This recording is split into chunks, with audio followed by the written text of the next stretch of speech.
Halo teman-teman dan Bu Hesti selaku guru fisika kami. Pada kesempatan kali ini, kami akan memaparkan materi fisika bab 9 pada materi teknologi digital.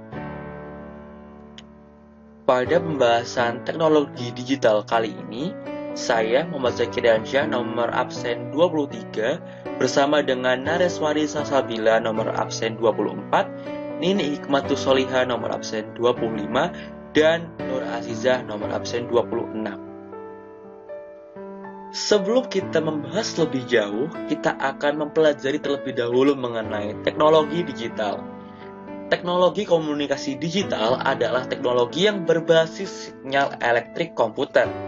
Sinyalnya bersifat terputus-putus dan menggunakan sistem bilangan biner. Bilangan biner tersebut akan membentuk kode-kode yang merepresentasikan suatu informasi tertentu. Setelah melalui proses digitalisasi, informasi yang masuk akan berubah menjadi serangkaian bilangan biner yang membentuk informasi dalam wujud kode digital.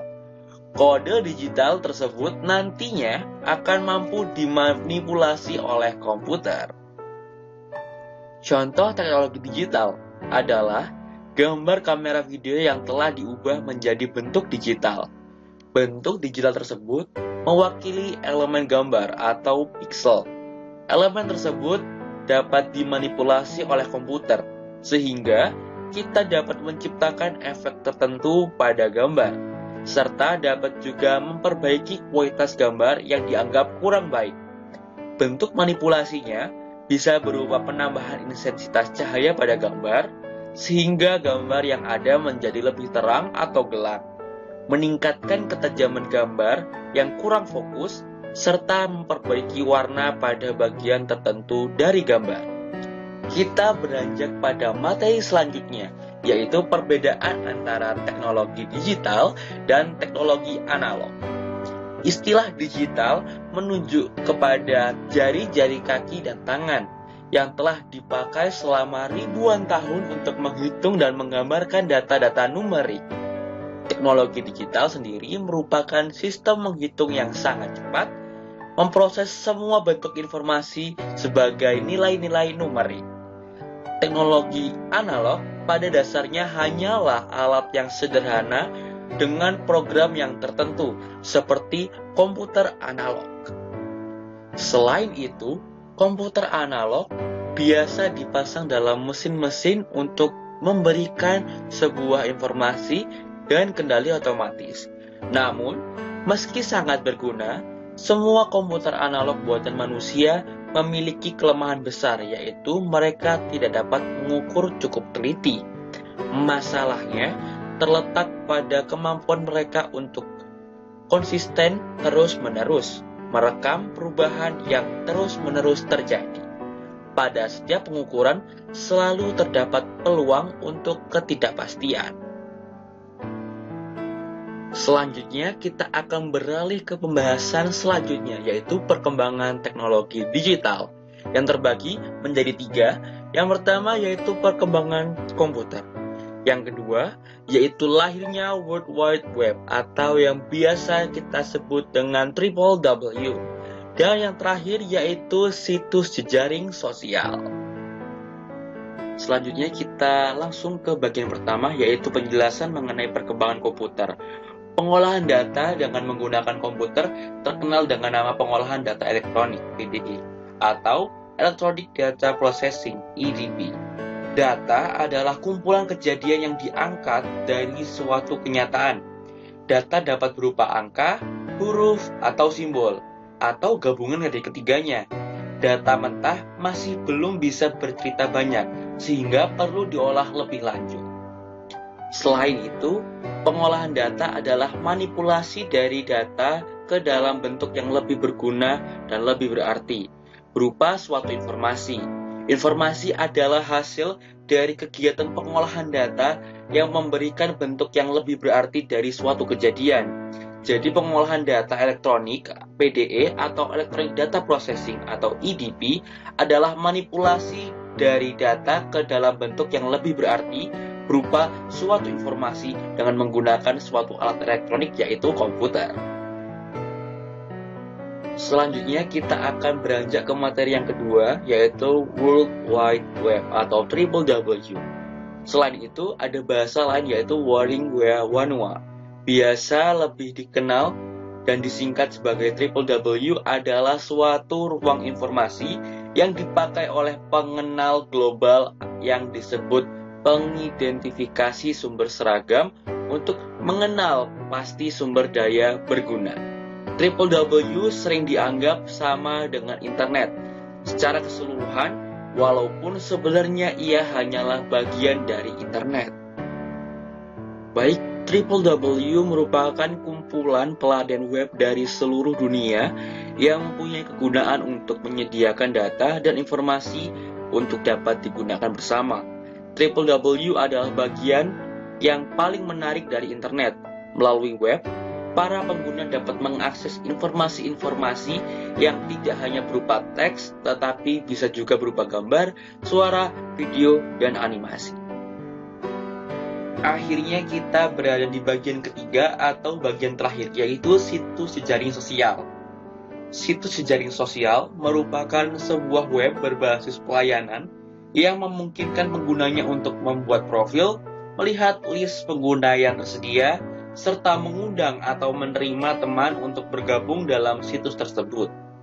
Tampilan dasar situs jejaring sosial ini menampilkan halaman profil pengguna yang di dalamnya terdiri dari identitas diri dan foto pengguna. Kemunculan situs jejaring sosial ini diawali dari adanya inisiatif untuk menghubungkan orang-orang dari seluruh belahan dunia. Sekian apa yang dapat saya sampaikan mengenai teknologi digital mulai dari pendahuluan, perbedaan hingga perkembangan. Selanjutnya akan disampaikan oleh Nareswari Salsabila nomor absen 24. Sekian dari saya, terima kasih. Halo teman-teman dan Besti, selaku guru fisika kami. Nah, pada kali ini giliran saya Nareswari Salsabila dari kelas 12 BPA 4 nomor absen 24 akan menyampaikan materi bab 9 mengenai kelebihan dan kekurangan teknologi digital serta penyimpanan data. Pertama, saya akan membahas tentang kelebihan teknologi informasi digital. Semakin canggihnya teknologi digital pada masa kini membuat perubahan terhadap dunia. Berbagai macam teknologi digital yang semakin maju banyak bermunculan. Berbagai kalangan telah dimudahkan dalam mengakses suatu informasi melalui banyak cara, serta dapat menikmati fasilitas dari teknologi digital dengan bebas dan terkendali. Akan tetapi, semakin berkembangnya teknologi justru mengakibatkan semakin banyaknya kejahatan yang terdeteksi. Oleh karena itu, segala sesuatunya harus memiliki perlindungan hak cipta serta mengontrol anak-anak dan remaja pada khususnya. Begitu banyak game online yang menyebabkan kerusakan mental anak saat ini. Pornografi dan juga pelanggaran hak cipta pun juga banyak dilanggar. Berikut merupakan kelebihan dari teknologi informasi digital. Yang pertama, kebutuhan data ketika proses transmisi. Di zaman yang semakin berkembang ini, informasi dipancarkan dalam bentuk sinyal digital yang dapat menempuh jarak yang cukup jauh. Kebutuhan data tetap akan terjaga. Sinyal digital tersebut akan melalui serangkaian stasiun pengulangan atau repeater station untuk melindungi dan juga memperkuat sinyal sepanjang jalur perjalanan transmisi.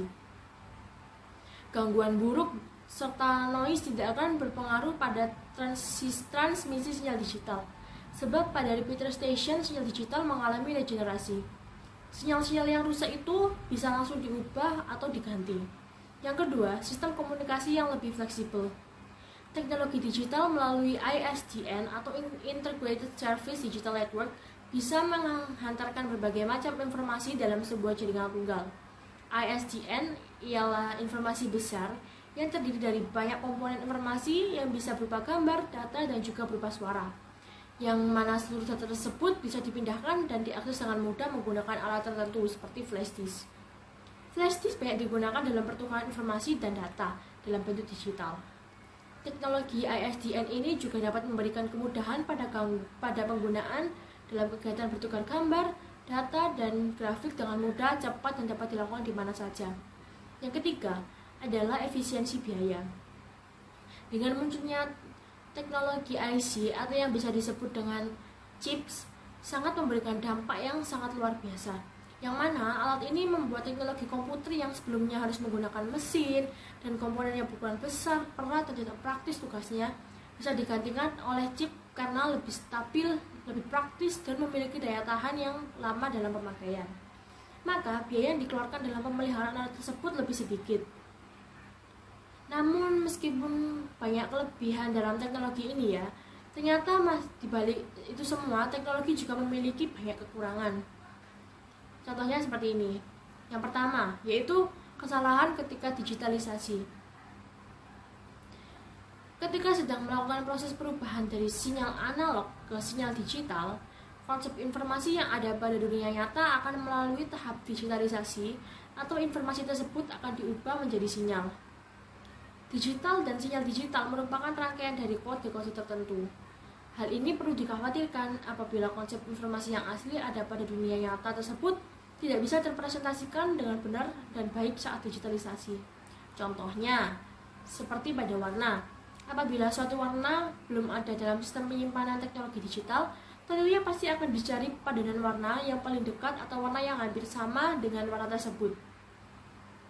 Namun, tentunya warna yang tampil tidak akan akurat atau kurang akurat dan tidak dapat mewakili warna aslinya.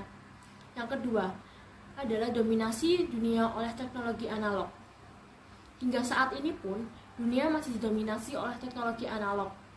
Karena masih banyak bentuk informasi komunikasi yang menggunakan sistem analog, perangkatnya juga menggunakan perangkat analog. Sehingga, untuk menikmati layanan teknologi digital, kita harus menggunakan Digital Analog Converter atau DCA dan Analog Digital Converter atau yang disebut dengan ADC. Yang ketiga, yaitu investasi publik. Apabila kita ingin menggunakan atau menikmati layanan digital secara keseluruhan, maka kita harus melakukan penggantian alat komunikasi seperti televisi, radio, telepon, dan lain-lainnya dari yang sebelumnya berbasis teknologi analog menjadi teknologi digital. Oleh sebab itu, masyarakat harus mengeluarkan biaya yang terbilang tidak sedikit pada teknologi yang tergolong baru ini. Inilah yang menyebabkan masyarakat harus mengeluarkan biaya yang tidak sedikit. Terlebih lagi, teknologi ini masih tergolong baru. Permasalahan terhadap kelangsungan industri pertelekomunikasian akan bisa menggantikan kemampuan daya beli masyarakat.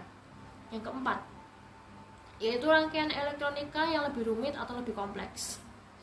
Rangkaian elektronik yang digunakan dalam teknologi ini lebih rumit, menjadikan orang yang menggunakannya harus mempelajari lebih dulu mengenai teknologi ini.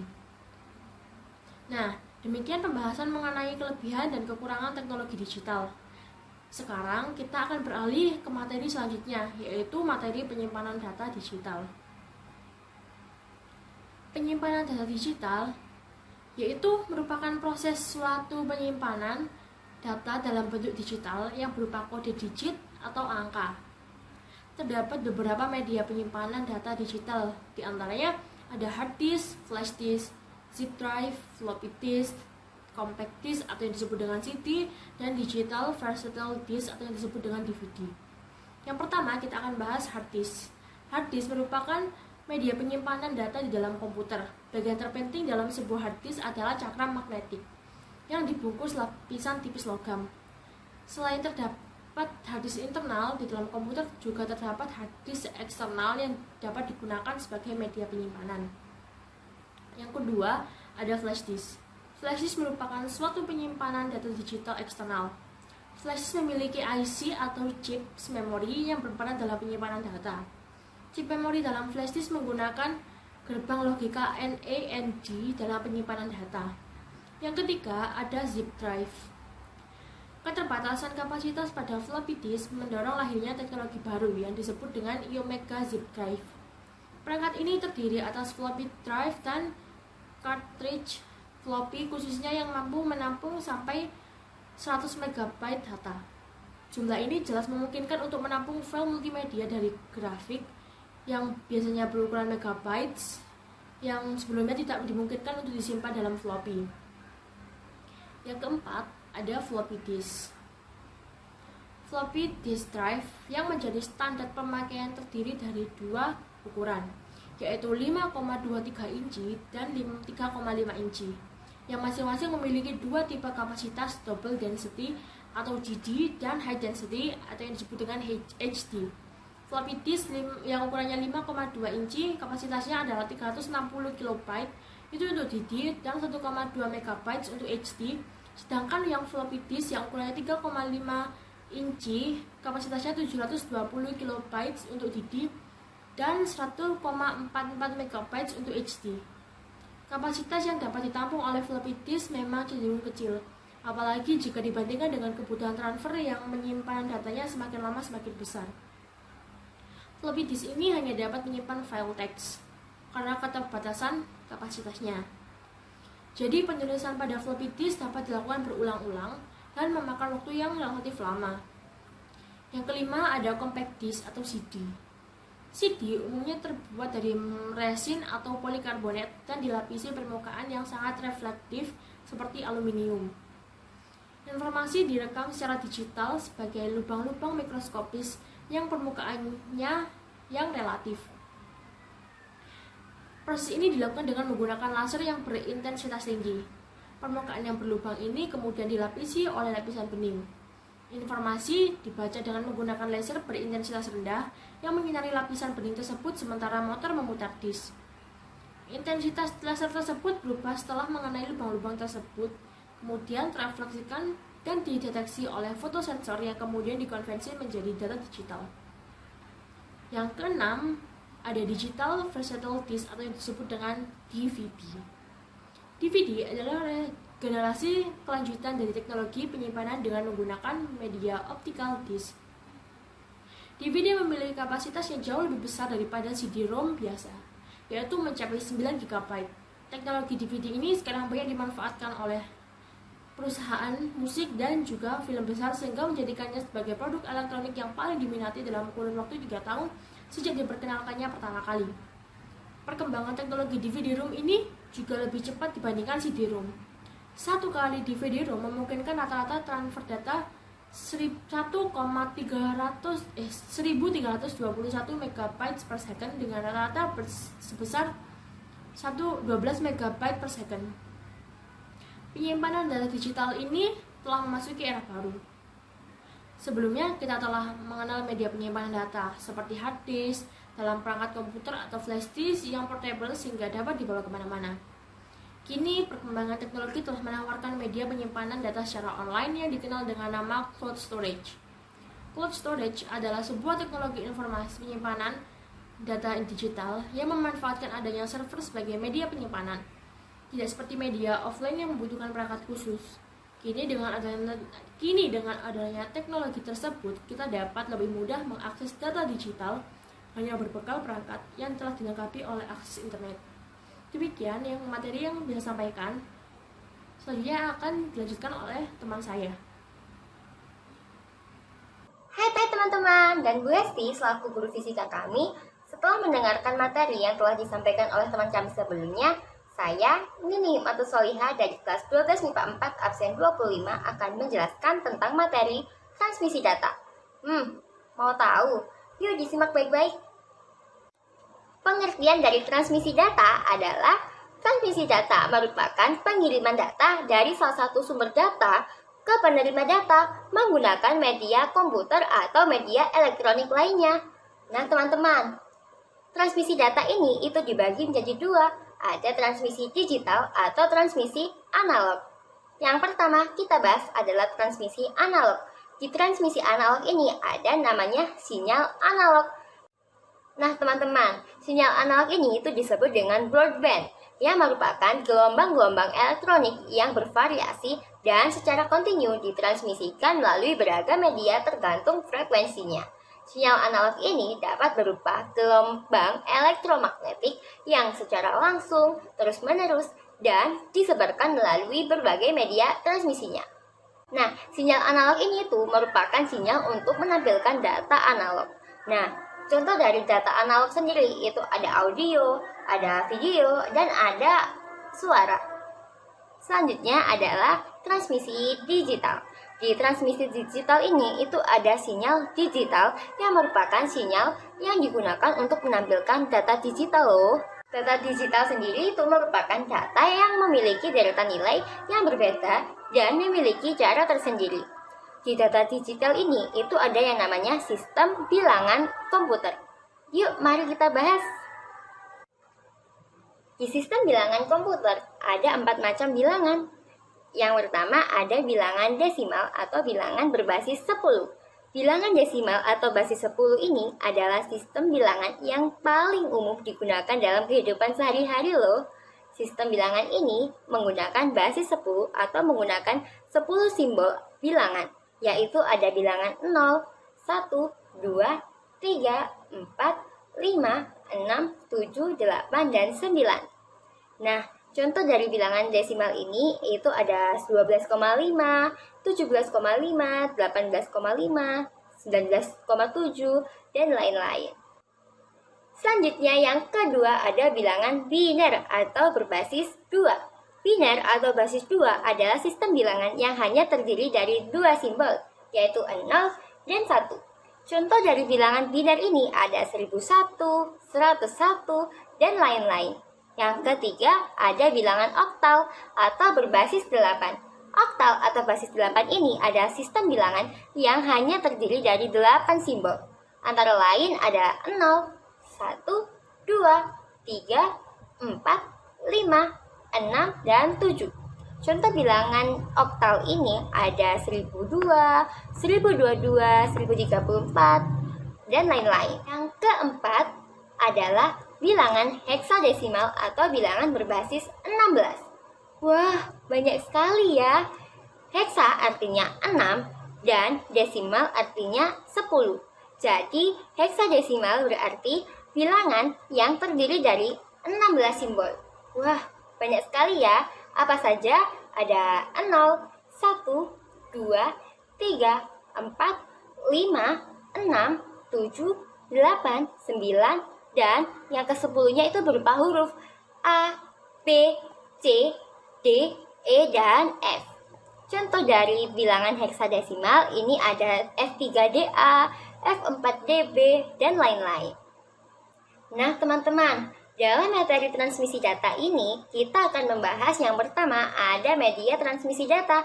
Jadi teman-teman, untuk melakukan transmisi data itu diperlukan suatu media loh, seperti bus dan kabel yang biasanya terdapat pada perangkat internal komputer. Tapi, untuk perangkat eksternal komputer, dalam transmisi data dapat menggunakan kabel eksternal serta WiFi atau nirkabel. Yang pertama ada kabel. Kabel yang biasanya digunakan untuk transmisi data itu ada berbagai macam loh. Yang pertama ada kabel pilin, yang kedua ada koaksial, dan yang ketiga ada serat optik. Nah, selanjutnya yang kedua ada nirkabel atau WiFi. WiFi adalah media yang hanya bisa mentransmisikan data dan tidak dijadikan pemandu. Transmisi data yang terdapat pada jaringan ini itu biasanya dilakukan dengan sebuah alat bantu, yaitu antena. Contohnya itu ada radio, microwave, dan inframerah. Nah teman-teman, setelah kita membahas tentang media transmisi data, selanjutnya ada jalur transmisi data. Nah, jalur transmisi data itu merupakan suatu alat yang mampu mengirimkan informasi dengan menggunakan peralatan yang lain. Jalur transmisi data itu dibagi menjadi 3 macam. Ada multicast, ada broadcast, dan ada unicast. Yang pertama ada multicast. Multicast adalah suatu proses komunikasi yang terjadi melalui satu alat dengan alat lainnya. Dalam proses ini, masing-masing alat atau media yang terhubung dapat berkomunikasi menggunakan alat yang menghubunginya. Misalnya nih, ada server yang digunakan untuk mengakses internet. Yang kedua adalah broadcast. Broadcast adalah proses pengiriman data atau informasi dari satu alat ke alat lainnya. Dalam proses ini, alat yang menerima informasi itu tidak bisa memberikan respon balik terhadap pengirim data atau informasi. Beberapa contoh yang menggunakan jalur transmisi broadcast adalah pemancar radio, pemancar televisi, serta mengirim email menggunakan mailing list. Dan yang ketiga ada unicast. Unicast merupakan kontak informasi yang terjadi pada suatu alat dengan suatu alat lain. Misalnya, sewaktu menggunakan telepon, ketika salah satu telepon digunakan untuk menghubungi salah satu telepon lain, maka selain kedua telepon tersebut, tidak ada yang dapat menghubungi salah satu dari telepon yang sedang berkomunikasi atau sedang berhubungan atau sedang terkoneksi. Seperti itu. Teman-teman, setelah materi jalur transmisi data, materi yang ketiga adalah konfigurasi jalur transmisi data. Sebelum melakukan transmisi data, maka salah satu faktor yang penting untuk diperhatikan adalah konfigurasi jalur transmisi data. Dalam hal ini, konfigurasi tersebut itu dibedakan menjadi beberapa macam, yaitu yang pertama adalah point to point, yang kedua adalah point to multi-point. Yang pertama, point to point. Dalam konfigurasi ini, media atau peralatan saling terhubung antara satu peralatan dan peralatan lainnya tanpa terbagi. Konfigurasi point to point biasanya digunakan pada beberapa peralatan komputer seperti printer yang terhubung langsung dengan PC atau komputer. Yang kedua ada point to multi-point. Proses ini itu disebut juga dengan akses multi-point, di mana pada satu alat atau media dapat terhubung dengan beberapa alat lainnya. Contohnya nih, ada proses transmisi data yang menggunakan konfigurasi ini itu ada penyiaran televisi dan penyiaran radio, yang mana satu pemancar radio atau televisi dapat diakses atau terhubung dengan beberapa radio atau televisi lainnya. Teman-teman, materi selanjutnya yang keempat adalah arah kanal transmisi. Kanal transmisi dalam proses transmisi data ini juga dapat diartikan sebagai pipa yang menghubungkan dua unit alat untuk mengirimkan datanya. Kedua kanal yang terhubung tersebut memungkinkan untuk melakukan transfer data dalam saluran atau jalur tersebut. Adanya kanal transmisi tersebut memungkinkan kedua perangkat atau alat untuk terkoneksi atau terhubung untuk melakukan komunikasi baik satu arah maupun dua arah. Penentuan arah transmisi dalam kanal tersebut dikelompokkan menjadi 3 bagian, yakni yang pertama ada simplex, yang kedua ada half duplex, yang ketiga ada full duplex. Yang pertama ada simplex. Arah transmisi ini dikatakan juga dengan istilah one-way transmission.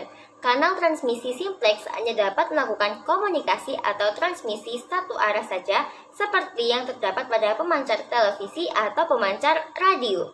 Arah transmisi satu arah ini memungkinkan penerima data informasi bersifat pasif, serta tak dapat memberikan respon balik terhadap pengirim informasi atau data. Yang kedua ada half duplex. Half duplex atau yang biasa disebut dengan either way transmission dapat melakukan komunikasi atau transmisi data dengan dua arah, tetapi tidak dapat melakukan transmisi data secara bersamaan. Dan untuk melakukan transmisi data dua arah atau half duplex harus bergantian ya. Contoh alat yang menggunakan transmisi data adalah walkie-talkie. Yang ketiga ada full duplex. Nah, arah transmisi ini itu disebut juga dengan both-way transmission, di mana kedua alat yang terhubung dapat melakukan transmisi data bersamaan.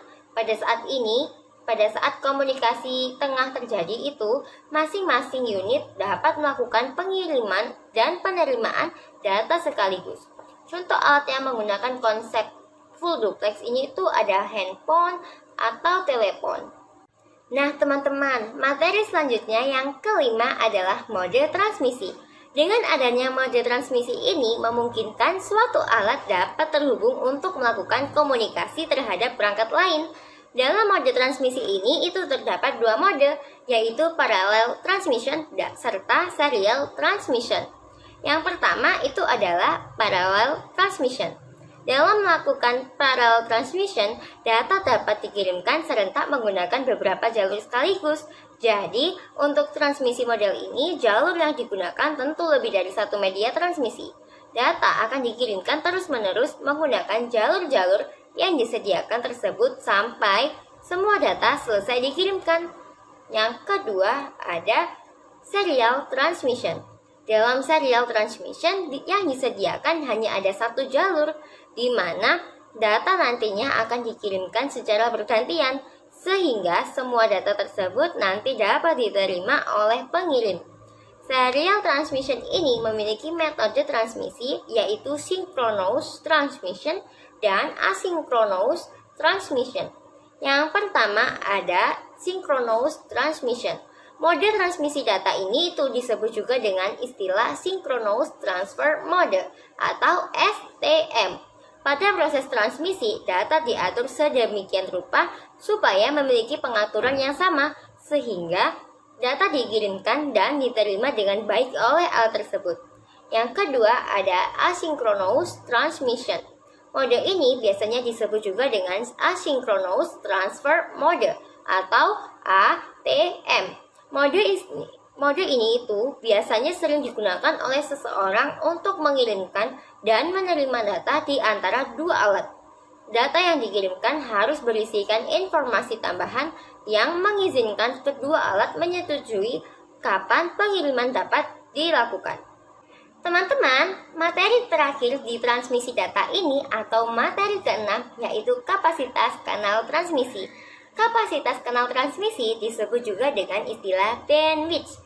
Bandwidth adalah kemampuan maksimum dari suatu media atau alat untuk menyalurkan informasi dalam satuan waktu atau detik. Satuan yang digunakan untuk bandwidth adalah bit per second atau bps. Kapasitas kanal transmisi dibagi menjadi dua macam, yaitu yang pertama ada broadband frekuensi dan yang kedua ada wideband. Broadband frekuensi adalah jalur lebar yang mampu memindahkan lebih banyak data dan lebih tinggi dibandingkan dengan frekuensi yang lebih sempit. Teknologi yang tergolong dalam jenis ini itu antara lain ada sinyal televisi, ada televisi kabel, dan lain-lain. Selanjutnya adalah wideband. Wideband adalah pita dengan saluran besar dengan kemampuan yang lebih besar bila dibandingkan dengan narrowband. Nah, contoh teknologi yang tergolong wideband dan broadband adalah yang pertama, ada pemancar layanan TV secara broadcast yang menggunakan 6 MHz pada setiap saluran. Yang kedua ada kabel TV atau TV kabel dengan televisi pada 700 MHz. Yang ketiga ada ATM yang memiliki kemampuan transfer hingga 13,22 Gbps. Yang keempat ada Sonet yang memiliki kemampuan transfer hingga 13,2 Gbps dan melalui layanan media fiber optic multiplexing berkecepatan tinggi. Yang kelima ada T3 pada 44,7 Mbps yang ekuivalen dengan rangkaian 28 T1 melalui serat optik atau mikrodigital. Halo teman-teman dan Bu Hesti selaku guru fisika kami. Pada kali ini, giliran saya Nur Aziza dari kelas 12 4 absen 26 akan menyampaikan materi fisika bab 9 pada bagian aplikasi teknologi digital dalam kehidupan sehari-hari. Berbicara mengenai aplikasi teknologi digital, ngomong-ngomong apa sih itu teknologi digital? Jadi teknologi digital adalah teknologi yang cara kerjanya minim menggunakan tenaga manusia. Kita ambil contoh dari komputer digital yang sudah diatur menggunakan sistem mesin sebelumnya sehingga bisa digunakan untuk mengolah data kuantitatif maupun kualitatif. Pekerjaan manusia pun bisa menjadi ringan dengan bantuan komputer digital. Adapun aplikasi teknologi digital dalam kehidupan sehari-hari adalah sebagai berikut. Yang pertama di bidang pendidikan. Aplikasi teknologi digital sudah bisa diterapkan karena berbasis komputer. Hal ini bisa mempermudah dalam proses kegiatan belajar dan mengajar. Komputer juga bisa diaplikasikan menggunakan teknologi proyektor untuk presentasi. Bahan presentasi pun juga bisa dibuat semenarik dan sedetail mungkin menggunakan aplikasi di komputer yaitu PowerPoint maupun Photoshop. Yang kedua di bidang komunikasi. Aplikasi teknologi digital kini sudah menawarkan berbagai kemudahan dalam berinteraksi dan komunikasi. Misalnya menggunakan telepon seluler ataupun internet yang sudah menyediakan berbagai sosial media seperti Line, WhatsApp, Telegram, Instagram, dan lain-lain. Yang ketiga di bidang advertising atau periklanan. Dengan menggunakan teknologi digital, pembuatan banner, spanduk, brosur, maupun iklan di sosial media kini lebih mudah dilakukan dan hasilnya lebih menarik. Yang keempat, di bidang transportasi. Adanya aplikasi teknologi digital ini sangat membantu sekali dari segi transportasi, seperti pesawat terbang dengan menara kontrolnya. Adanya teknologi digital akan membantu komunikasi antara menara kontrol dengan pilot, sehingga pesawat bisa terbang dengan aman. Yang kelima, di bidang pengarsipan. Aplikasi teknologi digital dalam bidang ini bisa dilakukan dengan cara membuat arsip-arsip secara elektronik, sehingga bisa diakses oleh semua orang dan mencegah kerusakan pada arsip-arsip. Yang keenam atau yang terakhir, di bidang pertelevisian.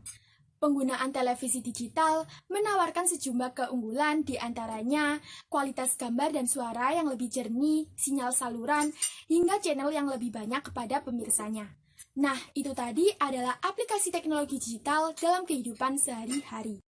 Supaya kita lebih memahami tentang aplikasi teknologi digital dalam kehidupan sehari-hari, kita coba untuk membahas dan latihan soal tentang aplikasi teknologi digital dalam kehidupan sehari-hari. Soal nomor 1. Apa saja manfaat teknologi digital dalam kehidupan sehari-hari?